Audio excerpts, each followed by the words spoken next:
I received a call on my smartphone saying that my daughter had collapsed. I hurriedly caught a taxi and headed to the hospital, but my daughter had already passed away. Why? Tears overflowed, and a deeper sense of regret than sadness welled up. The doctor said it was a heart attack. My son-in-law Colton said in a calm tone. The 3 granddaughters who had come with him were crying loudly. It was no wonder they were crying and grieving over the sudden event. They were still in their sensitive teenage years. I couldn't help but hold the 3 of them tightly. Then, my daughter's funeral was held. Her boss and colleagues from work came to mourn her untimely death. However, that night, Colton said something shocking. I'm going to remarry the president's daughter. The kids are a nuisance. You take care of them, old woman. Unbelievably, he boldly declared that he was abandoning his family. And true to his word, he disappeared after the funeral. When I tried to contact him, the phone wouldn't connect. What was he planning to do with the grandchildren left behind? I decided to stay at my grandchildren's house to take care of them. One day, when I returned from shopping, I heard cheers coming from the living room. The grandchildren were laughing at something. Then, they quickly took a piece of paper that had just come out of the printer and handed it to me. With this, Dad is going to hell, said Lydia, the youngest daughter, with a smile as I approached. I am Ariana. Having finished raising my children as a single mother, I am now living alone. When I was still young, in my 30s, I lost my husband and lived with my daughter Natalie. Her rebellious phases during middle and high school are now nostalgic memories. I know I caused Natalie a lot of trouble by being a single parent, but I also tried to give her as much love as I could. As soon as she entered university, she confessed something to me. Mom, you went through a lot of trouble to raise me. So, I want to repay you by being a good daughter from now on. I remember my eyes welling up with tears at those unexpected words. Eventually, Natalie graduated from university and got a job at a prestigious company. She was a patient child, so she rarely complained about her work. Sometimes, I felt a bit lonely, wishing she would rely on me a little more. After she started working, she would surprise me with trips for my birthday or Mother's Day every year. Thank you, Natalie. I am so fortunate. Me too, Mom, Natalie replied, and we both smiled shyly at the hotel during one of our trips. Natalie finally found a partner and said she wanted to get married. He was a senior at the same company, named Colton. His firm mouth, expensive-looking suit, and gentlemanly demeanor were overwhelming. Later, Natalie told me that he had been popular among the female employees since he was a new hire. Handsome, elite, tall, and well-dressed, it was no wonder. I wondered what made him choose Natalie. Why did I choose Natalie? Well, she is very serious about her work. And she is also very filial, which I found very admirable. I was drawn to such a wonderful person, Colton said, blushing as they exchanged glances. They looked so fresh and well-matched at that moment. The two got married and, a few years later, had 3 children. Natalie and Colton continued to work at the same company, with Colton now in the HR department. His popularity did not wane, and despite having a wife and children, female employees continued to approach him. Natalie began to express her unease about Colton's friendly nature. He gets lunch boxes from various women. He says he refuses them, though. It's okay. Colton seems sincere. I hope so, but you know, Some people enjoy stealing others' partners. I've never seen that. Is it true? Yes. Natalie nodded vigorously while munching on a snack.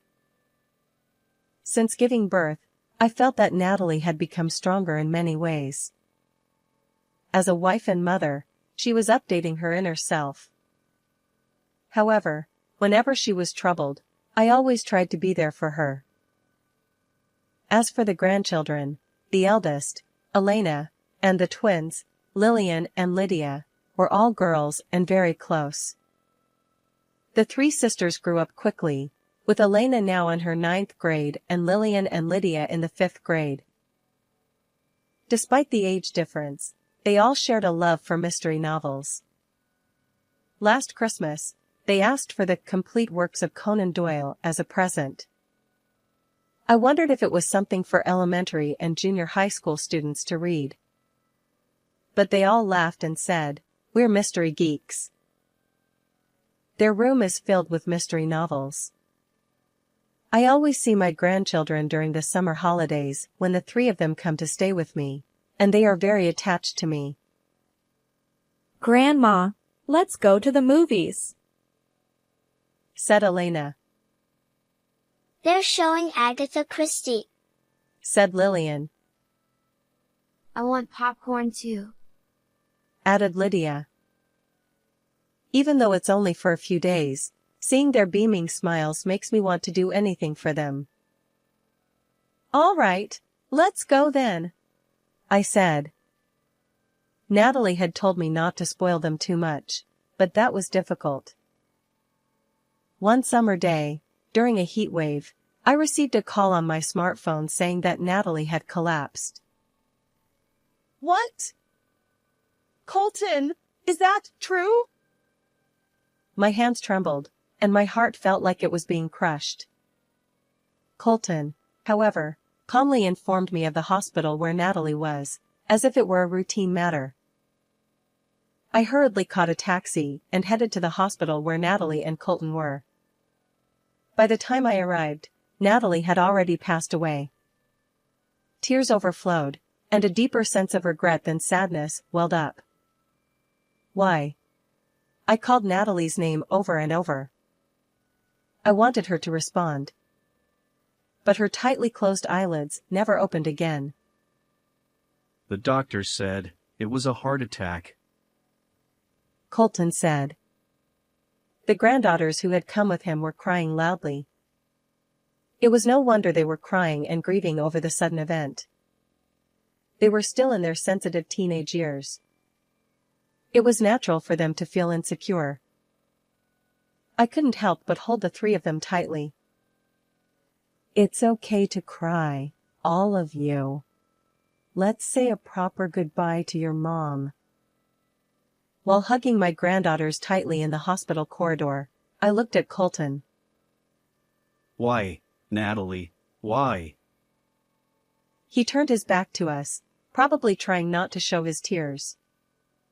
It seemed he was crying alone. He wiped his eyes with the cuff of his expensive suit. But for some reason, the cuff didn't seem wet. Sniffling, he turned to face us. Strangely, his eyes looked as if he hadn't been crying at all, and there were no traces of tears on his cheeks. I'm sorry for losing my composure. I need to go back to the office and report this, he said calmly. What? Can't you do that over the phone? What about the kids? Ariana, please take the children home with you. I'm sorry, but please, he said and left. His calmness was eerie. Or maybe he was just pretending that nothing was wrong. After that, he left all the paperwork and administrative procedures to me, always giving some excuse like an important business meeting or an unavoidable client dinner. At the funeral, he was constantly looking at his smartphone, fidgeting. Oh, it's from a client. It seems one of our subordinates caused some trouble, and I need to handle it, Colton said. But there are many people from your company here too, I replied. Many people from Natalie and Colton's workplace, including their superiors and subordinates, attended the funeral. There were bosses shedding tears over Natalie's untimely death, female colleagues who had lunch with her, and junior employees. Everyone shared their memories of Natalie, saying she was a caring person. Her work was also outstanding, and she had come up with ideas that no one else could imitate, leading to successful projects. I had never heard Natalie talk about her work. Learning about this side of her now filled me with a sense of inadequacy. You are the chief mourner, so please give a proper greeting, I admonished him. Colton sighed in annoyance and muttered. I understand.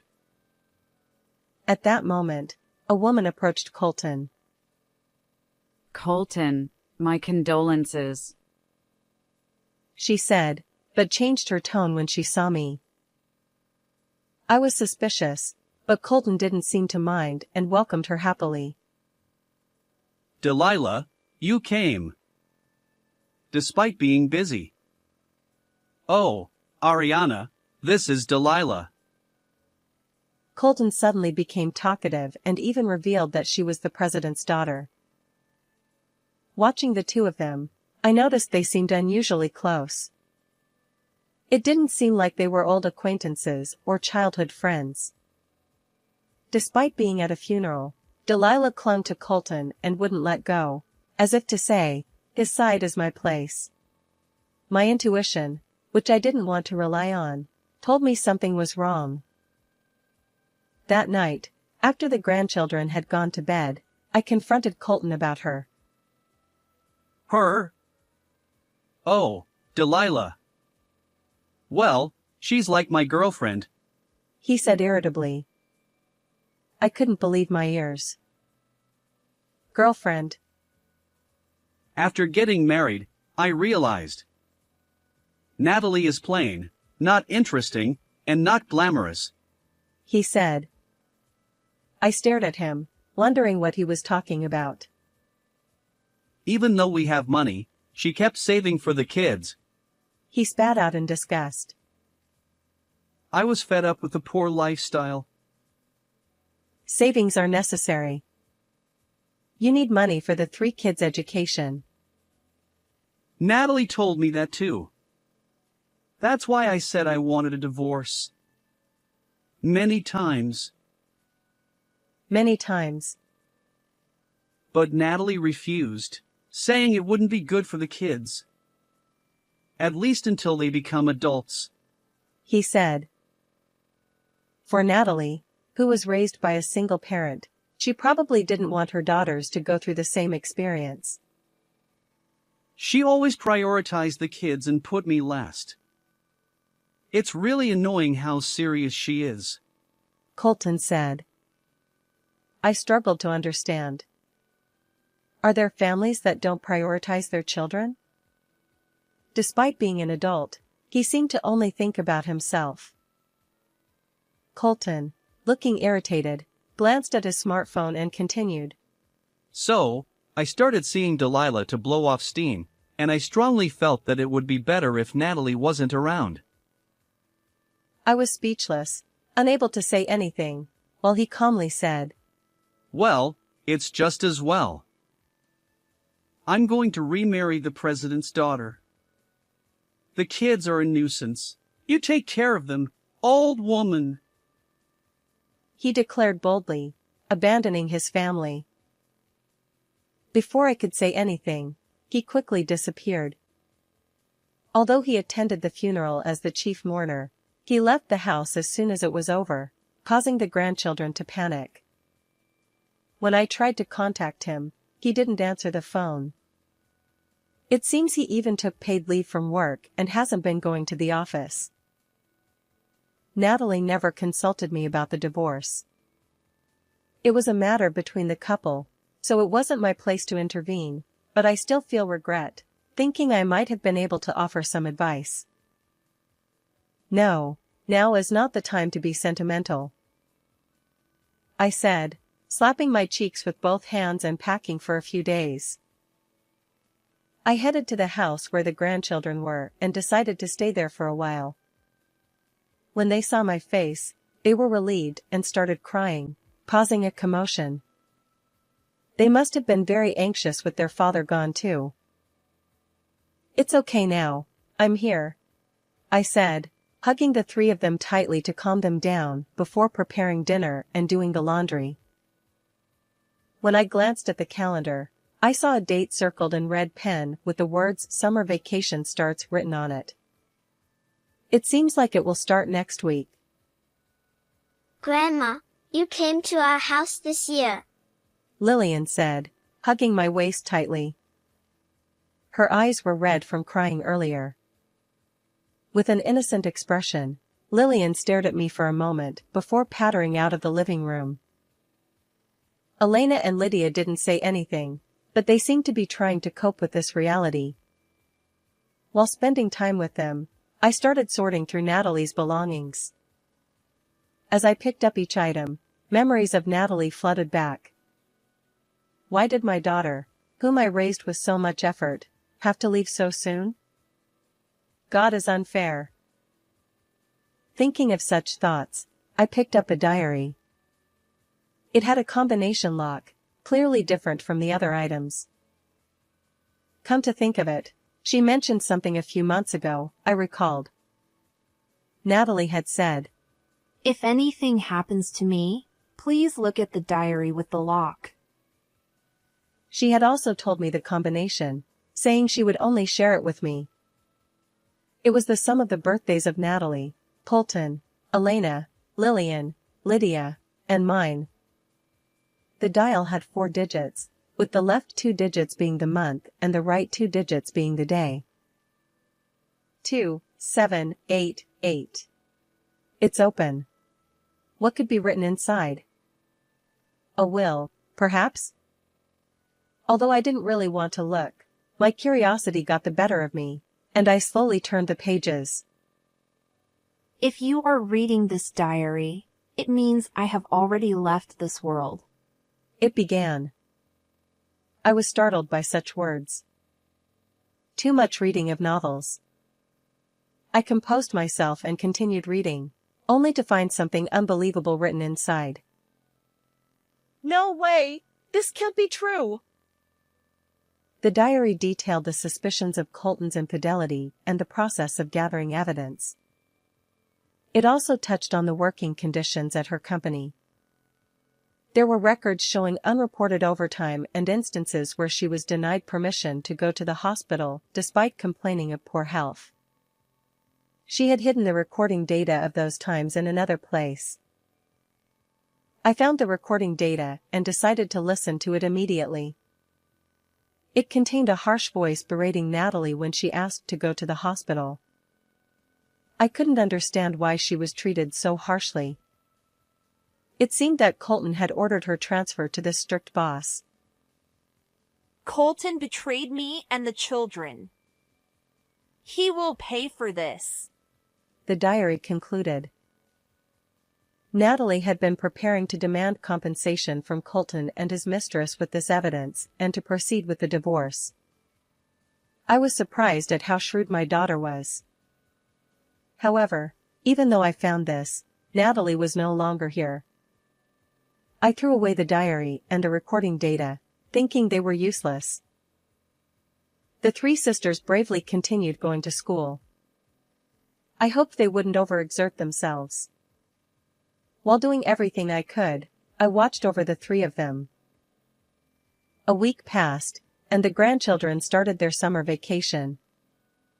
In the garden, 2 potted sunflowers stood tall, almost ready to bloom. After the summer vacation began, they started spending a lot of time in Colton's room. For the grandchildren, he was still their father, and they couldn't let go of that recognition. Knowing what he had done, it pained me. Even while sorting through Natalie's belongings, I brought snacks to the grandchildren. "I brought orange juice for all of you," I said. They were looking at the books and scrapbooks Colton had left behind, as if searching for treasures. Sometimes, it would use the family computer or tablet, trying this and that. I thought it might be for a summer vacation project and didn't pry too much. One day, when I returned from shopping, I heard cheers coming from the living room. The grandchildren were laughing at something. Oh my, what's going on, you three? You seem to be having fun, I said as I approached. Lydia noticed me and smiled. She quickly took a piece of paper that had just come out of the printer and handed it to me. With this, Dad is going to hell, Lydia said. Puzzled, I looked at the paper she handed me. It was a printout of an anonymous message board titled, "Gather here if you want your wife to die." What? What is this? I could tell it was an anonymous message board, but I didn't understand what it meant. Seeing my confusion, Elena explained. Grandma, see this red name? This person's name is Colton. Colton? Yes. Comments posted from this internet connection are displayed in red. So, this is Dad's comment. Indeed, Colton's comment was displayed in red. As I continued reading, it detailed how he had cornered Natalie. I abused my authority in the HR department to transfer my wife to a troublesome department. That place is always short-staffed, serving her right. Because she is so caring, she stays late every day to help her subordinates with their overtime, working over 80 hours a month. She'll collapse from overwork soon. What a terrible thing. I was shocked, but the comments continued. Pretending to care for my tired wife, I cooked unhealthy meals full of oil and salt. It was amusing to see her eat them every day. She told me her health check results weren't good, but I won't let her go to the hospital or get a re-examination. Such malicious words were written in red. In response to Colton's posts, others replied with comments like "You're a monster" or "Keep it up," egging him on. It's hard to believe someone could methodically drive another person to such a state. I couldn't hide my shock that Colton, who seemed so personable, had done all this. The final post read, Finally, my wife is gone. She was taken to the hospital with a heart attack, and I met her mother there, pretending to be sad. Now I can get rid of her. How awful. He reported Natalie's death with joy. It was so grotesque and hard to believe. Other comments congratulated him, expressed envy, or offered words of encouragement. I never imagined such a vile world existed, and I was stunned. Colton was as cunning and wicked as a snake. How could such a thing be allowed? Anger began to well up inside me. However, I was surprised that the three girls had noticed Colton's behavior. It's elementary, Watson, Lillian said, imitating Sherlock Holmes. Mom was always busy, but Dad seemed to have plenty of free time, which was strange. She continued. And Lydia added. When we argued with Dad, he said something. What did he say? He said, "Don't rely on Mom. She could be gone any day." Arguing with him suggested that Colton and the grandchildren didn't get along well. They must have been suspicious of his actions for some time. Since then, the three of them had been watching Colton closely. Colton frequently used the computer, looking up recipes and videos for dishes he normally wouldn't be interested in. The tablet's search history included terms like unhealthy food and salt content. They also knew about the mysterious woman in the photos on the tablet. They had seen him slightly smiling right after Natalie died and at the funeral. The final piece of evidence was his scrapbook. Articles about people collapsing from overwork were collected in it. Some were diagnosed with heart attacks. Elena said. So, the three of us thought Dad was the culprit. Lillian added. We've been looking for evidence since the summer vacation started. Lydia said. It seems the mystery-loving three sisters had sharper observational skills than Colton or I had imagined. But how did you manage to find this message board? I asked. Lillian proudly snorted. Besides the tablet's search history, we read books and restored the deleted history. Watson. Lydia said. Even though she's only in 5th grade, she managed to do that. If not, we wouldn't have this printout in our hands. How lonely and anxious the young teenage grandchildren must have felt after losing their mother.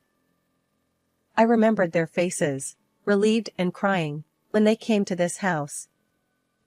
Even so, they were trying their best to fight in their own way, and I couldn't overlook that.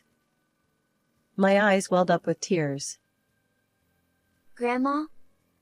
What's wrong? Elena asked.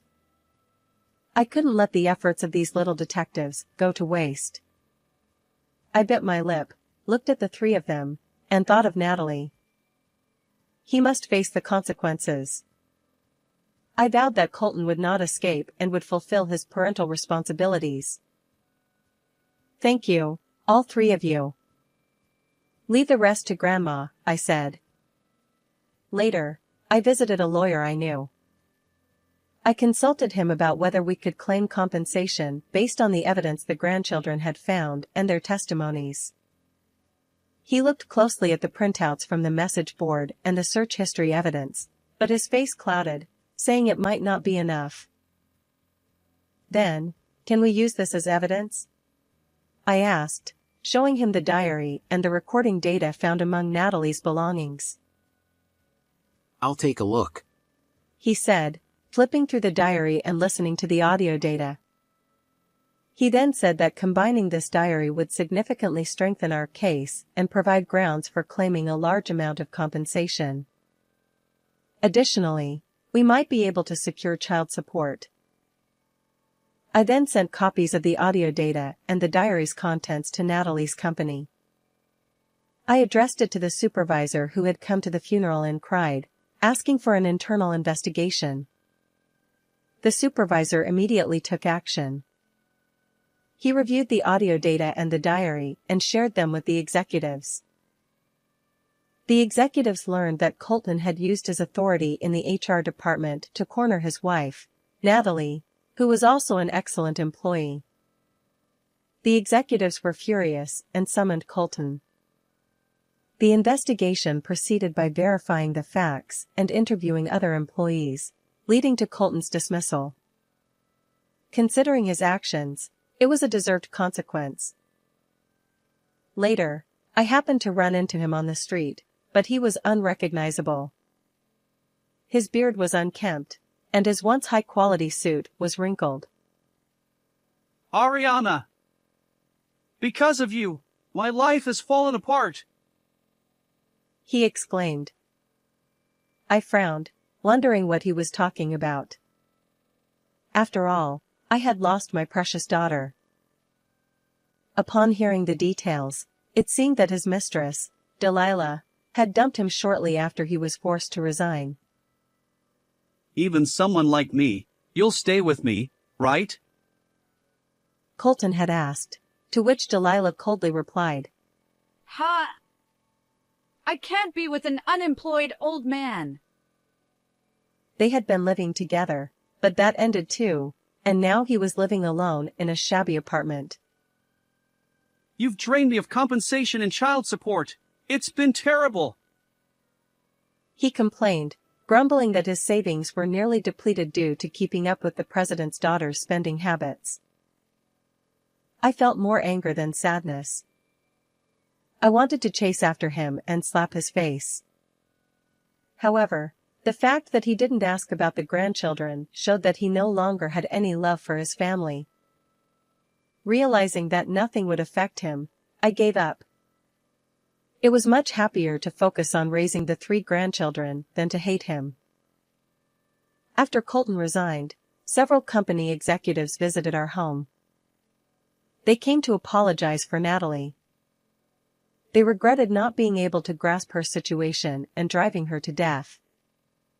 They asked me to accept a large amount of compensation prepared by the company. I was surprised by the sudden offer, but decided to accept it. However, even with that, Natalie would not come back. There would be no more laughing together with her. I thought about this while watering the sunflowers in the garden. The large flowers were standing tall and blooming beautifully. Thanks to the compensation, child support, and Natalie's savings, I could raise the grandchildren without any inconvenience. Elena started going to cram school in preparation for her high school entrance exams. Lillian and Lydia began reading mystery novels and watching dramas, and they seemed to be enjoying their days. Still, sometimes I saw them looking as if they were searching for their mother, and it made my heart ache. Losing my daughter and the grandchildren losing their mother was equally sad. I wanted us to slowly heal from this sadness and loneliness and be able to laugh from the heart together. I hoped we could live like those sunflowers, standing tall and looking up.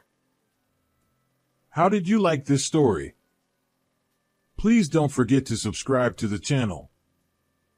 See you in the next video.